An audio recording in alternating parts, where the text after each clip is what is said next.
So the third perceptual position of NLP video coming up now for the preparation for the Post-Master Practitioner course. But like I said, useful for anyone. This particular perceptual position is also covered in the beginning of NLP Practitioner.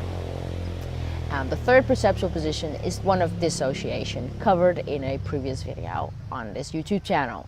And the third perceptual position is that of the observer.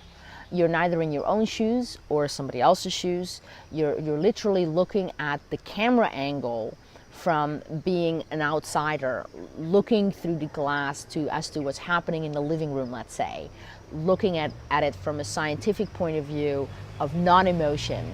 It's very useful to be inside this perceptual position because you know, like we taught you inside NLP Practitioner or Master Practitioner how to dissociate even from a negative emotion so that you can be cool, calm, and collected. Part of the curing phobias or traumas is also by creating an extreme sense of dissociation. That's part of it. Now, this particular perceptual position is usually good to go for pros and cons analysis, even monitoring your own behavior. Where it relates to the past using this particular perceptual position, it's sort of like being able to go back and experience as to maybe what you were doing when you were successfully being able to reach a goal and had a good strategy in place. But you can also look at, for instance, a conflict to really look at your own behavior at that moment in time, or a strategy that wasn't working for you, to really study that and experience that in a way like, well, okay, what can I learn from this particular strategies? And strategies is also something taught later on in NLP Practitioner as to how do you use eye movement in understanding how someone can do something either not so well or something really well in order to deal with that inside NLP patterns for coaching, for communication, for business, and etc. In this third perceptual position, you also don't want to get stuck, because spending too much time here, you become detached, you become void of emotion, void of understanding what you need, what the other person needs as part of our emotional world, so to speak. And so in the present time, to be able to dissociate can help you calm down, help you sort of like, what's really going on? Let's look at this from a logical point of view.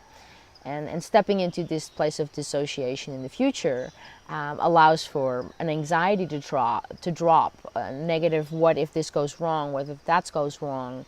It allows you to study maybe what you have exactly done from a non-emotional point of view to reach a goal, to study your timelines and your steps towards the goal. In NLP Master Practitioner, we've taught timelining in relation to goals on a future timeline that specifically works really well for people who have a hard time determining the steps towards their goal. We light up the brain in the different milestones and steps and be able to determine those milestones and steps. And then inside that pattern, we evaluate as to if the steps are right, but also the timing of the steps are right. The due dates of the different milestones. So that's a way that you can use dissociation to really look at the correctness of that. The constraint inside teaching the NLP Practitioner and Master Practitioner course, that where it comes to goal setting, we cannot really get into what if someone has these really lofty dreams. I think it's great to dream big. If your dream doesn't scare the hell out of you, it's not big enough. But some people have these really lofty goals where you go, you know what, this is not based in reality at all. How do you turn that huge dream into a goal that is actually achievable? How do you make it realistic? And still a great dream, still what you want, but in a way that you can really do it. For those people who have really been into the coaching profession, is that sometimes people have these really huge unrealistic goals that are actually unrealistic in the present, that need to be somehow morphed into what they want, but in a way that they can achieve it in order to propel later in a goal after that into that bigger thing, rather than getting stuck and I don't even get started, or I failed midway through my goal.